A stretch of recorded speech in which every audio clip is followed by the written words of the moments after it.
और बीजेपी की रीढ़ की हड्डी की भूमिका में करनाल के अंदर ये नज़र आ रहे हैं।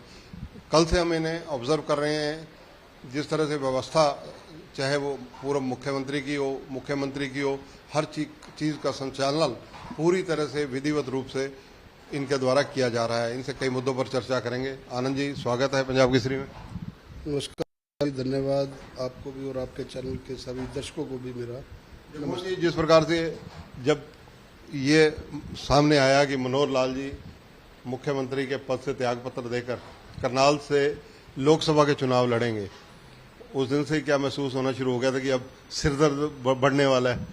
नहीं, सिरदर्द क्यों बढ़ने वाला है। अच्छा है कि राष्ट्रीय नेता के रूप में उनकी छवि बनी है और 9.5 वर्ष की उन्होंने जो हरियाणा को जो उनका कार्यकाल रहा है, बड़ा स्वर्णिम कार्यकाल रहा है। उन्होंने बहुत सी योजनाएं, बहुत से नई योजनाओं के ऊपर काम किया, उनको अपना धरातल पर उतारा और उसके बाद जो योजनाएं उन्होंने बनाई वो दूसरे प्रदेशों में भी उन योजनाओं को लागू किया और अब वो राष्ट्रीय स्तर पर एक नई भूमिका के अंदर यहाँ से जीतने के बाद दिखेंगे।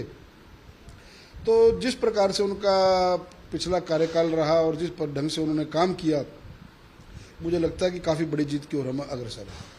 करनाल एक्स चीफ मिनिस्टर की कर्मभूमि और वर्तमान चीफ मिनिस्टर की कर्मभूमि, दोनों की सभी जिम्मेदारियां संचालन की, कहाँ किसको भेजना है, क्या मीटिंग होनी है, रोड शोज होनी है, ये चुनौती नहीं लगता आपको? नहीं, भारतीय जनता पार्टी के कार्यकर्ता के लिए कोई चुनौती नहीं। पूरी व्यवस्था माननीय मनोहर जी के निर्देशन में बनी है, माननीय मुख्यमंत्री नायब सिंह सैनी जी के निर्देशन में बनी है। हरविंदर कल्याण अपने काम पे लगे हुए हैं, जो के नाते जिलाध्यक्ष जी अपने काम पे लगे हुए हैं, संपूर्ण कार्यकर्ता जो उनसे वो अपने अपने काम पे लगे हुए हैं। और उसी कड़ी के अंदर हमारे को भी एक काम मिला हुआ है, मुख्यमंत्री जी के सारे योजनाओं का, उनके प्रवास की योजनाओं का, उनके कार्यक्रम की योजनाओं को बनाने का। तो उस नाते से हम जो ये सभी अपना काम देख रहे हैं और लगातार मुख्यमंत्री जी के रोज 15 से 20 कार्यक्रम हम लोग करवा रहे हैं, जैसे जैसे उनका समय मिलता है। और बीच बीच में जैसे लोकसभा प्रत्याशी आदरणीय मनोहर लाल जी हैं, वो भी कोई ना कोई काम के निर्देशन देते रहते हैं। तो सभी कार्यकर्ता एकजुट होकर, तो उस नाते से सभी लोग आप देख रहे हैं, आप सेक्टर 9 जो हमारा जिला कार्यालय भी और लोकसभा का कार्यालय भी है, आप कार्यालय की रौनक भी देख रहे हैं कि किस प्रकार से कार्यालय की रौनक है। तो सभी कार्यकर्ता समर्पित भाव से राष्ट्र हित में मोदी जी पुनः तीसरी बार भारी बहुमत से जो अब की बार 400 पार का मार रहा है, उस लक्ष्य को प्राप्त करने के रूप में हम सब लोग कार्यकर्ता लगे हुए हैं। इतनी कसरत, इतनी मेहनत, सुबह से शाम, शाम से रात, सोने का टाइम भी पूरा मिलता है या नहीं मिलता? घर परिवार को क्या समय दे पा रहे हैं या नहीं? आपसे रात्रि में कितने बजे बात हुई थी? 1:15 बजे मैंने घड़ी पे समय देखा था। ना आप सोए थे, आपका भी यही काम है फील्ड में रह करके। और क्योंकि लोकतंत्र, जो मीडिया है वो लोकतंत्र का चौथा स्तंभ कहा जाता है। जो चीज़ें अच्छी हैं धरातल पर, ग्राउंड जीरो की रिपोर्ट पर आप आए हुए हैं और जहाँ से दो ऐसे लोग जो चुनाव लड़ रहे हैं, जो पूरे हरियाणा में हॉट सिटीज लिए आप अपने मीडिया के सभी साथी कह भी रहे हैं, एक पूर्व मुख्यमंत्री, एक वर्तमान के मुख्यमंत्री, तो फिर नींद कहाँ आएगी? कार्य मुझे से सैकड़ों कार्यकर्ता रात को नहीं सो पा रहे हैं। कार्य को अंजाम देना, कार्य को उस लक्ष्य तक पहुंचाना। तो जब कार्य करेंगे तो तब तक विश्राम कहाँ है? कार्य संपन्न होगा तो विश्राम करेंगे। कई बार मन में ऐसा विचार तो नहीं आता कि इतना वजन सिर पे उठा रखा है इस छोटी सी खोपड़ी में, पता नहीं मोबाइल मैनेजमेंट चारों तरफ से व्यवस्था का, ऐसा लगता नहीं कि जरूरत से ज़्यादा बोझ? निश्चय इसमें कोई दो राय नहीं है कि भाई जब आप राजनीतिक क्षेत्र में होते हैं तो आपका परिवार कहीं ना कहीं पीछे छूट जाता है। लेकिन 5 वर्षों के बाद एक ऐसी तपस्या का समय आता है जब मैंने आपको पहले भी कहा कि लक्ष्य जब बड़ा हो, राष्ट्र हित के लिए बड़ा हो, तो चाहे खोपड़ी छोटी हो तो चाहे खोपड़ी बड़ी हो, वो भार, वो राष्ट्र हित के लिए हम लोगों को समर्पित भाव से काम करने के लिए हम सभी कार्यकर्ता, क्योंकि अकेला किसी का होता, एक सामंजस्य बना करके सब कार्यकर्ताओं के साथ एकजुट हो करके सभी कार्यकर्ताओं को राष्ट्र हित में हम लोग सब कार्यकर्ताओं, अकेला व्यक्ति कुछ भी नहीं होता, पूरा टीम वर्क होता है। और जब टीम वर्क होता है तो आप किसी भी लक्ष्य की प्राप्ति अवश्य। आपकी एक बात पूछना चाहूँगा, क्योंकि जो वर्किंग कल से ऑब्जर्व कर रहा हूँ, आपको देखा है जिस तरह से कड़कती धूप के अंदर आपके इसको फॉलो किया कि कई कार्यक्रमों में तपती धूप की एग्जाम्पल इसलिए कह रहा हूँ, जो संयम आप में नज़र आता है, जो गंभीरता आप में नज़र आती है और जिस तरह से आप शालीनता से बात करते हैं, तो कई बार ऐसी स्थिति आवेश की नहीं आ जाती कि भाई इरिटेट हो जाए? हो जाता है, बिल्कुल स्वाभाविक बात कही आपने। आपका प्रश्न बहुत अच्छा है कि कई बार मुख्यमंत्री जी का जो टाइमिंग है उसको शेड्यूल करना, कार्यक्रम मान लो ज़्यादा हैं और अगले कार्यक्रमों से टेलीफोन आते हैं कि हम लेट हो रहे हैं जी, 2 घंटा लेट हो गए, 3 घंटा लेट हो गए, और ऊपर 46-47 डिग्री का टेम्परेचर हो, तो उसमें कई बार जो आफ्टर ऑल है तो इंसान ही, तो कई बार अपना थोड़ी इरिटेशन हो जाती है। तो कई बार उस झल्लाहट के अंदर मुख्यमंत्री जी के साथ भी थोड़ा सा उलझना हो जाता है कि जल्दी करिए, थोड़ा सा जल्दी करिए। लेकिन मुख्यमंत्री जी की सौम्यता और शालीनता इतनी है कि वो भाषण को जब पूरे लय तक जनता को वो कुछ समझा नहीं लेते, जनता को वो बता नहीं लेते कि भी आज देश के लिए मोदी क्यों जरूरी, तब तक जो उनसा है वो अपना भाषण समाप्त नहीं करते हैं। तो उस नाते से बहुत सी चीज़ें होती हैं हम लोगों को देखनी होती हैं। तो ये सारी चीज़ें देखिए कार्यकर्ता के इसलिए सम्मिलित होती हैं, लेकिन फिर भी पूरा कोशिश की जाती है कि पूरा इसको अपना संयम भाव के साथ, देखिए भारतीय जनता पार्टी का कार्यकर्ता कोई पेड कार्यकर्ता तो है नहीं, में संयम के साथ और सब एक लक्ष्य की ओर लगे हुए हैं। तो कार्यकर्ताओं के साथ कभी गुस्सा, कभी प्यार, कभी हम लोगों को भी डांट पड़ती है। तो लेकिन इन सब चीज़ों को देखते हुए एक योजनाबद्ध तरीके से हम लोग लगे रहते हैं। राजनीतिक प्रश्न लूंगा अब आपसे। सुषमा स्वराज 3 बार यहाँ से चुनाव लड़ी, तीनों बार भजन लाल भले अलग राजनीतिक दल के थे, 2 चुनाव लड़े, 1 चुनाव यहाँ से हारे। यानी जो बड़े चेहरे, बड़े नेता यहाँ आते रहे, उनका राजनीति में तजर्बा बताते हैं। फील्ड में घूमे तो ये चर्चा मिलती है कि अच्छा नहीं रहा। जगमोहन आनंद का अपना अनुभव क्या कहता है? निश्चय देखिए, इसमें कोई दो राय नहीं, ये भी प्रश्न आपका बहुत अच्छा है। लेकिन मन में कहीं ना कहीं करनाल वालों की टीस रही है। दुर्भाग्य रहा कि सुषमा स्वराज जी को 3 बार हमने हराया। अगर सुषमा स्वराज जी तब जीत जाती तो जो करनाल शहर है, जो करनाल लोकसभा क्षेत्र है, ये आज से बहुत पहले पूरे विश्व पटल के ऊपर, पूरे देश में इसकी एक अपनी अलग पहचान होती। जब इतना बड़ा राजनीतिक नेता आपके यहाँ से चुनाव लड़ रहा हो और उनको चुनावों में हार मिले, चाहे वो कारण कुछ भी रहे हों, तो कहीं ना कहीं वहाँ की जो लोकसभा क्षेत्र की जनता है, कार्यकर्ता है, वो भी पिछड़ते हैं। यही बात हम लोग कई भाषणों में हम समझाते भी हैं। आज मनोहर जी जैसा जो नेतृत्व है, मनोहर जी जैसा जो कद है, आज अगर वो यहाँ से जीत कर जाते हैं तो निश्चय ही उनकी राष्ट्रीय स्तर पर बहुत बड़ी भूमिका रहने वाली है। तो जब बड़ी भूमिका रहेगी, डबल इंजन की सरकार के अंदर यहाँ पर नायब सैनी जी हैं, जो उनकी संगठन क्षमता में तपती भट्टी में पल करके और उंगली पकड़ करके आज यहाँ तक पहुँचे हैं। अगर उन दोनों की जोड़ी, नायब और मनोहर की जोड़ी अगर एक साथ काम करेगी और अच्छे मार्जिन से रहेगी, राष्ट्रीय स्तर पर जब मनोहर जी को कोई जिम्मेवारी मिलेगी तो करनाल का विकास भी उससे वंचित नहीं रहेगा। इससे पहले जब सुषमा स्वराज जी यहाँ से 3 बार हारी या और बड़ा नेता कोई यहाँ से हारा है, तो कहीं ना कहीं हम लोग हाथ मलते रह गए। हम लोग तो तब छोटे होते थे, मतलब उतना चुनावों में मतलब हम लोग तो झंडा पकड़ के चलते थे, लेकिन इस प्रकार की पार्टिसिपेशन तो नहीं होती थी। लेकिन जब जो अपने बुजुर्गों से जो इतिहास सुनते हैं, उसकी कहीं ना कहीं मन में टीस तो अवश्य रहती है। लेकिन मुझे करनाल की जनता पर, करनाल लोकसभा क्षेत्र की जनता पर, करनाल विधानसभा की जनता पर पूरा भरोसा है कि इस बार बहुत बड़ी जीत के साथ, क्योंकि देखिए जहाँ तक वर्तमान मुख्यमंत्री जी का स्वभाव है, वो आप लोगों ने कल से आप यहाँ पर जनता के बीच में आपने ऑब्जर्व किया। उसके बाद मनोहर जी का जो नेतृत्व है, मनोहर जी की जो संगठनात्मक क्षमता है, जो उनमें संगठन के ऊपर उनकी जो पकड़ है, मिनट टू मिनट वो अपना डिसाइड करते हैं, एक पल भी वो वेस्ट नहीं करने देते। और संगठन के प्रति और संगठन के कार्यकर्ता के प्रति जो उनके भाव है, वो बहुत ही मतलब हम लोगों को प्रेरणा देने वाले हैं। कांग्रेस किस खुशफहमी में है? कांग्रेस को लग रहा है कि 10 के 10 सीट इस बार उनके पास आ रही हैं। देखिए अपने घर में और कांग्रेस कहेगी क्या? वो आपके जब आप लोग भी उनका इंटरव्यू लेंगे, वो भी ये कहेंगे प्रदेश की जनता ने डिसाइड करना है, देश की जनता ने डिसाइड करना है। आफ्टर ऑल लोकतंत्र है, लोकतंत्र में जनता सर्वोपरि होती है। अगर वो इस खुशफहमी में वो 10 की 10 सीटें जीत रहे हैं तो उनको उस खुशफहमी में रहना चाहिए। वो ये भी कह रहे हैं कि जो पोर्टल जितने बनाए हैं वही बीजेपी को हरा देंगे। देखिए आज जिस प्रकार की राजनीति भारतीय जनता पार्टी ने की है, आज हम लोग सीधा डायरेक्ट बेनिफिट अगर कंज्यूमर को दे रहे हैं, मतलब बीच में कोई बिचौलिया नहीं रखा है, उस चीज़ों को वो उनके पोर्टल से उनकी जेब में पैसे अब जा नहीं रहे हैं। उनकी जेब में अब बिचौलियापन जा नहीं रहा। तो इस नाते से वो लगातार पोर्टल के खिलाफ जनता को भड़का रहे हैं, लेकिन प्रदेश की जनता सब समझती है।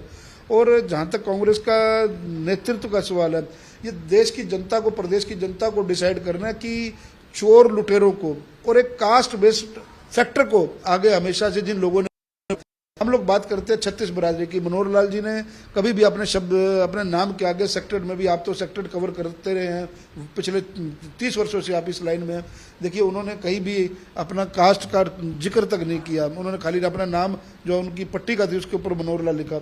लेकिन जहाँ दूसरों की बात करें तो उनका वो एक मतलब एक परिवारवाद तक सीमित रहे, दूसरा क्षेत्रवाद तक सीमित रहे।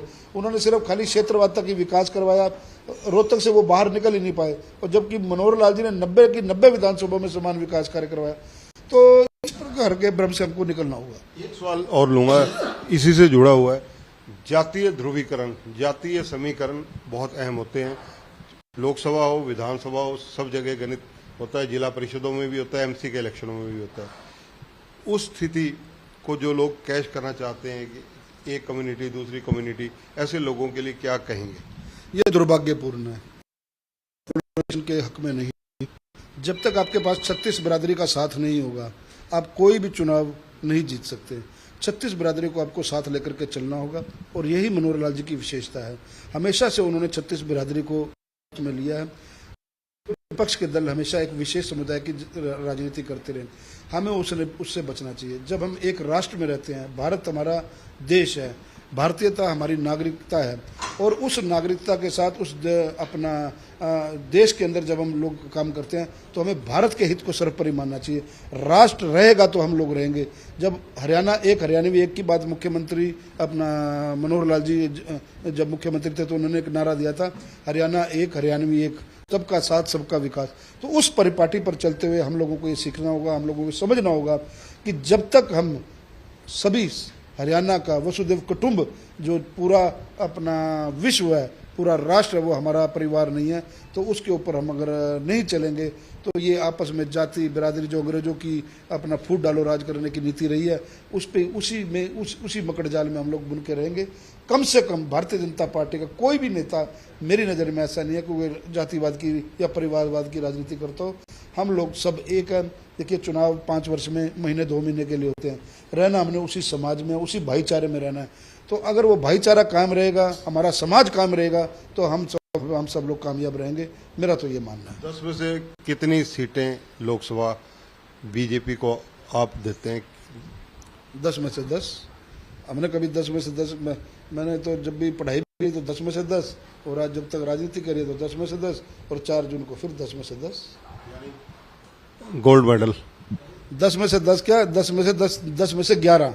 इस बार 10 लोकसभा और 1 उपचुनाव, तो हम 10 में से 1 प्लस करके चल रहे हैं। 11 सीटें जो उनसे हम हरियाणा में जीत रहे हैं। सवाल अभी हम चर्चा कर रहे थे, मतलब कई जगह अभी लोगों से मिलकर आ रहे हैं, वो चर्चा का जवाब आपसे लेना जरूरी है, क्योंकि आप अच्छे तरीके से, भाषा पर आपकी अच्छी पकड़ है, सरस्वती मैया की कृपा है।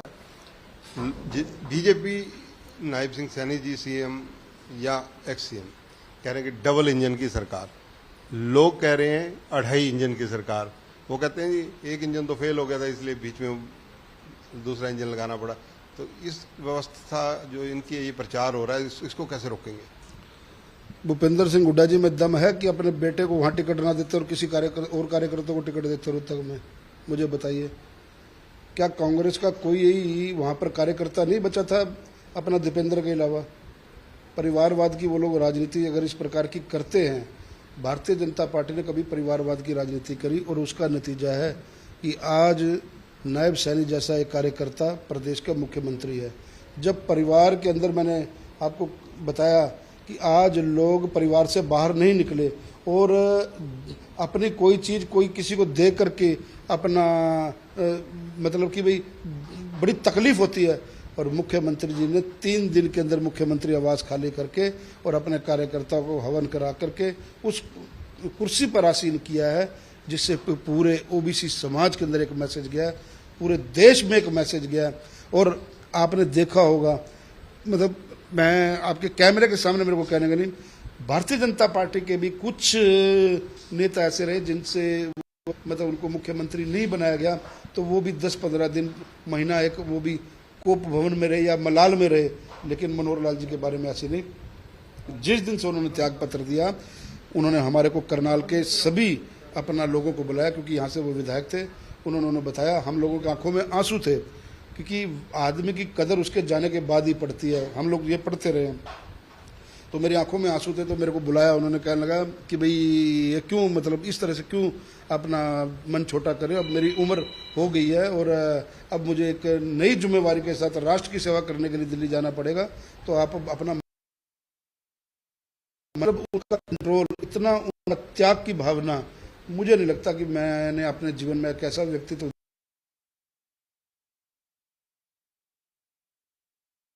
कल अमित शाह जी यहाँ आए थे, तो उन्होंने जब मंच से कहा कि भाई माननीय पूर्व मुख्यमंत्री जी की विदाई है, वो नई जिम्मेवारी देखेंगे, और किस सहजता के साथ, किस हंसी के साथ उन्होंने उसको स्वीकार किया या स्वीकार करते हैं, ये अपने आप में बहुत बड़ी बात है।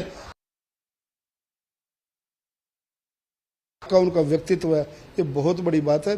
ये कांग्रेस के लोगों से हम अपेक्षा भी नहीं कर सकते, न उनमें ये भावना आती है। वो सिर्फ परिवार के बीच में एक घूम कर रह गए। अपने परिवार के अलावा चाहे राहुल गांधी, नरेंद्र सिंह हुड्डा हो, अपने परिवार से बाहर सोच नहीं सकते। भारतीय जनता पार्टी एक ऐसा दल है आज राष्ट्र के अंदर, जहां कार्यकर्ता अपने आप को विधायक मान सकता है, अपने आप को सांसद मान सकता है, अपने आप को अब ये सोचने लगा है कि कल को मैं भी एक मुख्यमंत्री बन सकता हूं। ये केवल भारतीय जनता पार्टी की संस्कृति में, भारतीय जनता पार्टी, तभी इसको पार्टी विद डिफरेंस कहा जाता है। ये परिवार की पार्टी नहीं है, ये संगठन की पार्टी है, ये एक सामान्य कार्यकर्ता की पार्टी। जगमोहन आनंद का अगला स्टेप क्या होगा राजनीति में? विधानसभा? देखिए, मैं अक्सर कहता हूं मीडिया के लोगों को, ये हम लोग नहीं तय करते।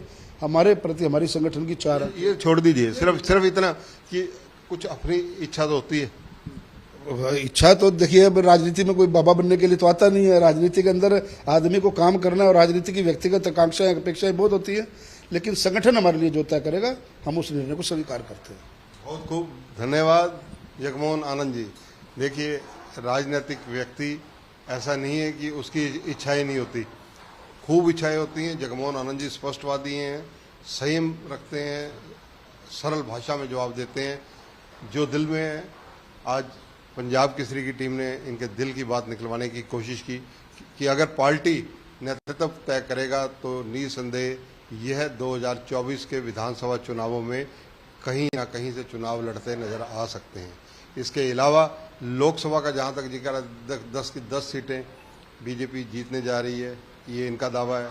ये एक और प्लस कर रहे हैं, क्योंकि उपचुनाव है करनाल के 11, और जो जिम्मेदारियां इन पर हैं, उन जिम्मेदारियों का निर्वाह करते हुए दिन रात लगे हुए हैं। अपने घर परिवार, अपने रिश्तेदारों को छोड़कर एक ही परिवार है आजकल, भाजपा परिवार। कैमरामैन संजय सिंह के साथ चंद्रशेखर धरनी, पंजाब केसरी टीवी, करनाल। हमसे जुड़े रहने के लिए हमारे YouTube चैनल को सब्सक्राइब करें और नई वीडियो की नोटिफिकेशन के लिए बेल आइकॉन को दबाएं। अगर आप ये वीडियो Facebook पर देख रहे हैं तो लाइक जरूर करें और ज्यादा से ज्यादा शेयर करें। धन्यवाद।